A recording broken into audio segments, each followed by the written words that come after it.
Ada orang itu di sebelah kidul gitu ya, di paling kidul ada oknum yang bertanya kepada masyarakat yang awam, yaitu pertanyaannya sederhana.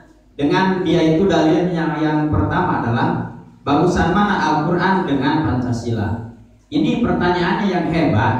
Kalau kita tidak ada dasar, nanti akan menjawab bagaimana. Nah, saya akan tanya dengan anak-anak muda ataupun kaum-kaum muda ataupun sahabat-sahabat muda yang ada di sini. Saya akan tanya, kalau ada salah seorang yang datang sama Anda, sama sahabat, nanti bertanya dan lontaran pertanyaannya seperti itu, bagusan mana Al-Quran dengan Pancasila? Coba kalau kita jawab, bagusan mana?